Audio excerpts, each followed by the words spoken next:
All right, here we go again. Man, the emails just don't stop coming in. I get emails literally from around the planet. It's pretty crazy. It's pretty cool. Actually, pretty cool to see the reach that you can get out there on your own to the people, and bypass all the most of the powers that be who can possibly control what you're sharing and control who you get to talk to. Right? It's pretty cool.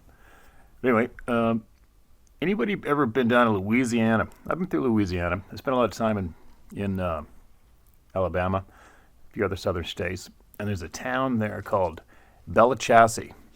I'm pretty sure that's how it's pronounced. Bellechase. Bellachassee, Louisiana. Now, there's a man that lives there, and his name's Steve Mudge. And it's his birthday today. And his son emailed me back, I don't know when it was, I think it was earlier, mid-July. And he wanted me to wish his father a happy birthday on our YouTube channel here.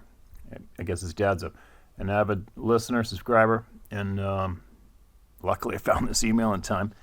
And Steve, I'll wish you a happy birthday as well, along as with your son, Steven. So I hope you had a great day, and there you go. Happy birthday, man. I hope your family's spoiling you down there today, and you have a good day. And here we go, on with the next email. Listen to this one.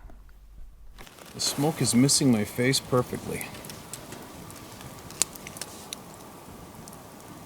It's getting late. 9:15. Pretty light out. Pretty light out up in the north at 9:15. All right, listen to this one. Alabama again. Hello, Steve. I'll try to keep this as short as I can. I grew up in Alabama on my family's 64 acres of land. It's been in my family for 3 generations. We are outdoors people that have always hunted our land for food on the table. It's how we live. My grandfather always told us to stay out of the hollow past the rock quarry. Don't hunt there or you will die. The hairy man won't come out of there unless you F up and go there. My grandpa never bullshit anyone at any time. I'm 59 and I spend most days in the woods. It's part of me. I've seen these beings through my scope and even up close one evening. I was on top of the mountain one evening before it started to get dark. I saw the hairy man walking into their cave with a large buck on his shoulder. Crazy. 2 grown men would have trouble carrying this huge Bama buck. This giant had no problem with it at all. The daddy of this family is over 7 feet tall and weighs over 400 pounds. It seems like a shit story, but on my kid's life, it's true. My daddy told me not to go there, and I've told my sons not to go there. It's the only way for us to stay alive in our land.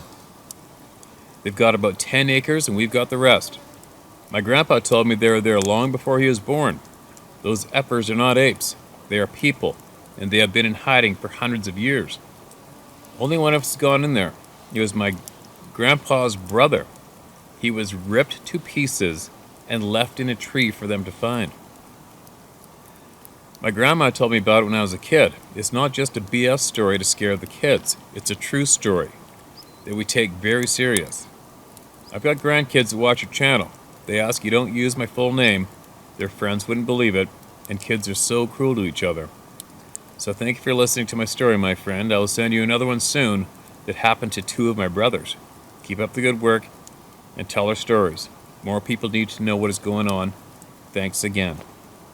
And you left your name, I'll leave your name out of respect for your request. And thank you for sharing your story. It's not common, but there are, unfortunately, there's numerous stories of people, having violent encounters with these things. And I haven't had one yet. I don't think I know anybody personally that have had a violent encounter. I don't think. There's been some pretty shitty things done to people in the past in BC. Yeah. But there's, actually I screenshot a comment from one of the videos on the YouTube channel, and it's along the same flavor. I'm going to read it here, all right? And it's from David Parkle. And he left a short comment that caught my eye, which obviously I don't see all the comments, as there's frickin' millions of them, literally. And he left a comment. It said, F them all and feed them beans. I lost my brother-in-law above the timberline 22 years ago. They said, don't go in this territory, the locals, but he did. Now gone for decades without a trace after 20 days of searching by air and ground with dogs. They found his tackle box and fly rod, and nothing ever since. The urban dwellers live and die in the concrete jungle. Their minds don't comprehend. Bless you, Steve, because those who spent time in the woods easily relate. The rest is fodder. And there you go. There's another one with a not so cool outcome. I mean, obviously everybody's going to say, well, prove that it was a Sasquatch who did it. And I don't know. I haven't a clue. Prove it didn't. I don't know. I'm not really too concerned. I'm just absolutely concerned about everybody having a fair crack at knowing what's going on around the world in the forest and the mountains. We all deserve a fair crack at knowing what's going on, and that's all this is about. So, yeah, it's pretty crazy. I don't know. That'd be pretty wild to figure out who had what land, and how would you determine those borders? You know what I mean? If you did have like you say, you got a group of these damn things in your property, and you're okay if you stay on this side and they stay in their corner, but I think it'd probably be pretty nerve-wracking to figure out where those boundaries were, right? I mean, it's going to be a little bit by trial and error, right? I mean, how do you know? I know some of the places I go to, the hair on my body will turn to wire, and I'll start feeling anxious, and then I just go with it and I leave. I just let it go that day. I just leave, and then I'll come back another time, and I'll do my thing and go hunting and hiking in the dark, as usual, until I don't feel too cool about it, and I'll just leave again. So that's how I do it. It's a crazy topic. It's a crazy topic. Right, sun's going down. I'm definitely feeling tired. Tent's looking pretty good. Here we go. Let's share another email. Steve, I believe sometimes in our life, people are drawn to certain places and people to teach them about their life journey, and your channel is one of those places. Thank you for what you're doing. And I know you hear that a lot, but your humility and grace, not to mention your servitude, is world class. Not sure if you'll ever read this, but you say, every story matters. I love your channel and all the help you give to those who are hurting and terrified. I've contemplated writing you for a while now, and that was even before my experience. I say experience because at this point I have no idea what else it could have been other than one of these beings. I'm 48 years old, so I grew up in the 70s, and I first got hooked into Bigfoot at a very early age after hearing a story my mother read to me out of one of those gossip tabloids you get in the grocery store. Then, when Steve Austin, Lee Majors, who was a $6 million man, had an episode of Bigfoot in it, I was sold. And I remember that episode when I was a kid, and it scared the shit out of me. But anyway, back then there really wasn't a lot of information to find since there was no internet, no YouTube, no Facebook, etc. So I kind of just put it in the back of my mind and went about my life. Always believing, but just not something I would think of about on the daily. I've been in the pharmaceutical industry for over 20 years, so I'd appreciate if you would not use my name if you ever decide to read this on your channel. I work for a very large company, so I need my career to stay intact. I've always been the lover of the great outdoors and grew up near a pretty good-sized forest in the suburbs of Cincinnati, Ohio. In college, I would frequent the Daniel Boone National Forest, also known as the Red River Gorge in Kentucky. For years climbing, hiking, rappelling. You get the picture. I've never been afraid of the woods. Also, nothing has ever happened to me like this that scared me so bad and has freaked me out ever since. Even right now, the sun is about to go down and I'm nervous to go outside. Real nervous. I purchased a home and lived in a relatively urban suburban area while starting my professional career, so the camping trips, hiking, and rock climbing all but stopped. I recently sold my home after 14 years and moved north to a rural community, about an hour and a half from the city of Cincinnati, where my wife and I could be near her horses, since she is a horse trainer. We are horse people. She more than me, of course. She leased a horse barn about a quarter-mile down the road where she runs her business and takes care of and trains about 15 very expensive horses. Our home sits on a 60-acre farm where 2 acres were cut out for us. The house sits next to a 2-lane road that is somewhat busy but really nothing after about 9 p.m. We are surrounded by corn and soybean fields. At the edge of the fields, there are woods with a pretty decent-sized creek running through it. Although this sounds very rural, the funny thing is that we're about 6 minutes away from a Starbucks and other larger big box stores. That is exactly why we took the place, because it's in the country, not so far out you have to drive half an hour to get your groceries. Anyways, I wanted to paint the picture of what the setting was before I tell you about the events that took place in late June of this year. My wife and I went to her family's lake house for a week just to get away and get out, since we all been locked up for months because of the COVID-19 pandemic. In fact, I've been working from home since late April, and I've been used to going into an office every day and have so for years. So I'm here all the time. It's beautiful, so I don't mind it at all. We recently got about 18 chickens because my wife has had them before and it's the perfect setting for them. We had a coop built and everything. While we were away, we lost 5 chickens. This is where it all begins. Those effing chickens. It's like having a bait box on your property.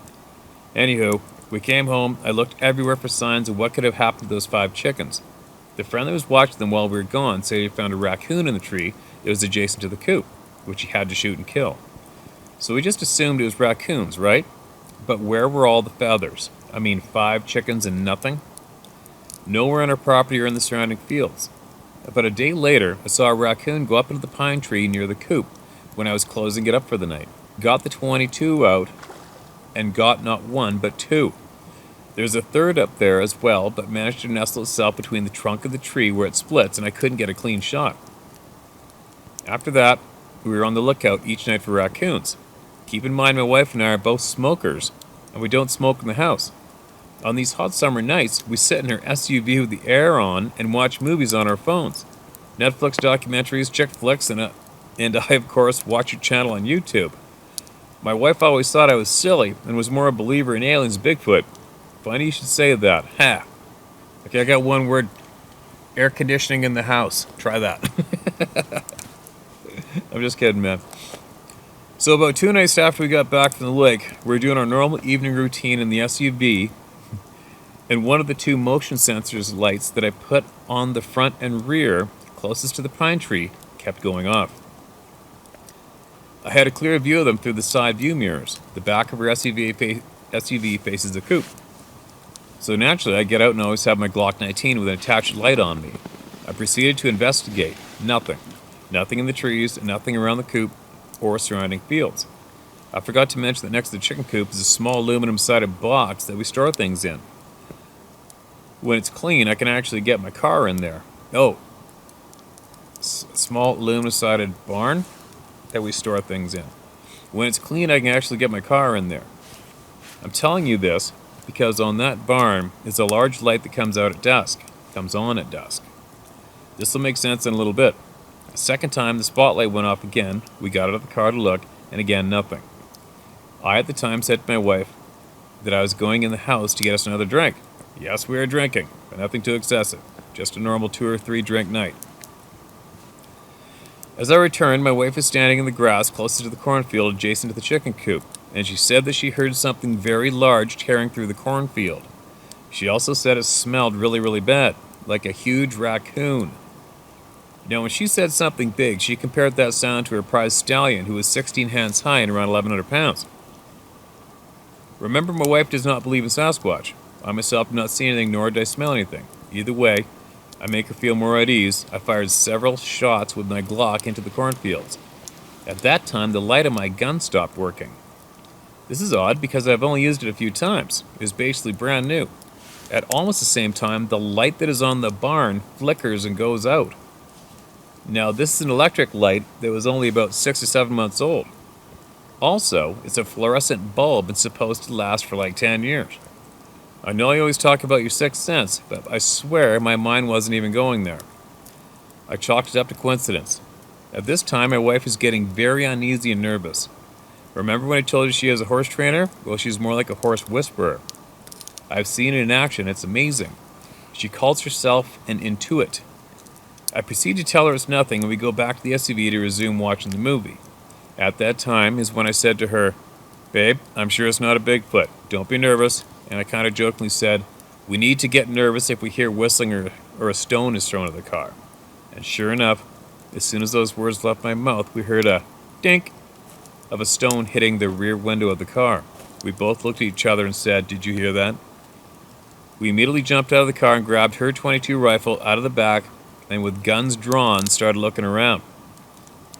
Her .22 has a light on it, and keep in mind, my gun's light has stopped working. We look all around and still nothing. Thinking that maybe something fell off a nearby tree, we got back in the car. No less than 2 minutes later, dink, again. This time it hit the roof of the car and bounced off onto the hood.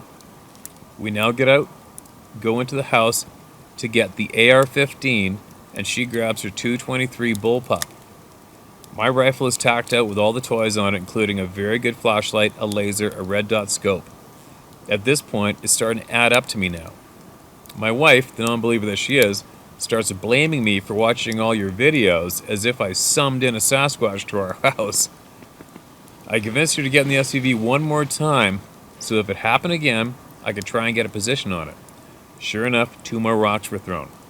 We jumped out of the car and now are standing on our porch, guns drawn and scanning the entire perimeter.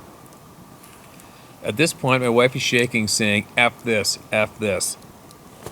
A second later, a stone is thrown up on our concrete porch. This is now 5 stones. I immediately think to myself, it's on the effing roof of the house. So I jump up the steps and shine my light upwards, and nothing. I return to the porch and 1 more stone is thrown. This time closest to me, and now finally I'm scared shitless. I realized in that moment what exactly this was. I, the believer, didn't want to believe. I told her to get in the house, where she jumped in bed and put the covers over her head and started saying, "This is not happening, this is not happening."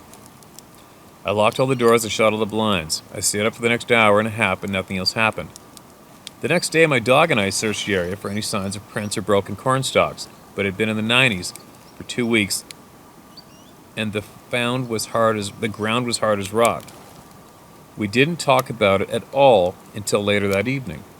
I could tell my wife was trying to block it out. About 10 p.m., we both convinced ourselves we either had too much to drink or there was a very reasonable explanation for all of it. In the back of my mind, I was thinking, that is one of these effing beings, and even if we had all the firepower, it would have ended us before we knew it hit us. We did the car party again in a way to see if it would happen again and to know if we had the stalker. That night there was nothing, no motion lights being tripped and no stones being thrown. The third night we were more at ease than we have been and decided to watch a movie in the car again. Everything was fine, no incident, until having about 20 minutes left in the movie when my wife got the shivers. I said, "Are you cold?" She said, "No, something's not right." Again she shivered, and I asked if we could go inside to finish watching the movie inside. I said yes, and as we were walking to the house and onto the porch, an effing stone was thrown right in front of us as if it came over our back. So it was thrown from behind us. We ran in the house and things have never been the same. It's been quiet for the last week and no more stones, but I swear that something's watching us. It's not every day and night, but every now and then. I have since put wires with glow sticks and motion sensors around the house and the areas near where we suspect something might have been while throwing these stones. I kept the last one that was thrown, in fact, and it sits on my dresser. This sucks. I love it here now, but we both feel violated. Like when we were someone's toy, or we offered amusement for something that at any time could have killed us. If it happens again, I don't know what I'll do. What can we do? We've never heard any screams, howls, or tree knocks of any kind. However, we have coyote all around us. You can hear them yelping in large packs in the tree lines every night. Both nights this happened, there were no coyotes yelping. We've both been really stressed over this, and I know we are both just scared. I know this isn't one of the sightings or stories or prints or anything like that, but you said every story matters. I know they are real now, and my wife does too. We listen to your channel now a lot. I'm sorry for this being so long, but it actually feels good to get this out. I've only told a handful of people, and they think it's very, very weird. I always have my gun on me now, day or night, and I'm always on guard. We had a fire the other night, and I really couldn't enjoy it because I had that feeling of being watched. What the F? Anyways, thanks for listening. And I'll not be upset like those other ass clowns if you don't get to my story. Keep doing what you're doing and stay safe. You, my friend, have balls the size of church bells, and I take that fearlessness into account every day now. I hope and pray that this is just one or two that were migrating through our area up north. I pray that's the case. Tell me, Steve, that it was an angry raccoon that was throwing stones at us. There is no way a person would take the chance with two people with semi-automatic weapons who were scared, and I just don't want it to get any worse. It's a lot different when you're possibly living it, or it has happened to you. Be safe, my friend, and thank you for everything you do for all of us. Corey Ziem. Ziem? Zime? Sorry if I pronounced your last name wrong, Corey. There you go. More rock throwing stories. And it's kind of funny, my partner Gavin here, coincidentally his friend that lives where we live, was just in a place called, recently, I don't know how long ago, he was in a place called Goldbridge with a bunch of friends, 4x4ing, and it's very remote there, and a shit pile of stories coming from around Goldbridge. And these guys were all in a cabin, everybody's in the cabin, and the one fella heard rocks getting thrown on the roof of the cabin, and it freaked him out so bad that he just got up first thing in the morning, jumped in his truck and booted home.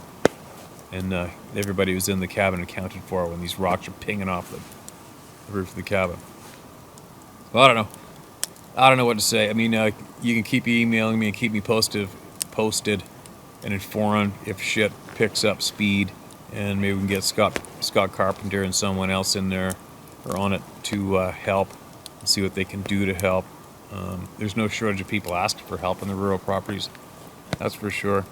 But it sure sucks ass to have the shit scared out of you, especially at home or in the middle of nowhere like I am today, where you love to be. Nothing scary happened here. Actually, the first night we were here, Gavin said he heard two screams in the night that actually woke him up off in the distance. I didn't hear them, but I kind of hope it happens again. We can hear it. Maybe it's something weird. Maybe it isn't. I don't know. But that's all you can keep doing. Keep living your life and be aware and go with your intuition. You got to go with your intuition. You have to. That's key. Is go with your gut instincts. If your wife's feeling nervous and off, well, there's a reason for it. You got to pay attention to it. But anyway, look at that. There's a little bird snuck up behind me. Maybe the camera got that. But anyway, here we go. See if I got it in me to read one more maybe. Then it is bed time.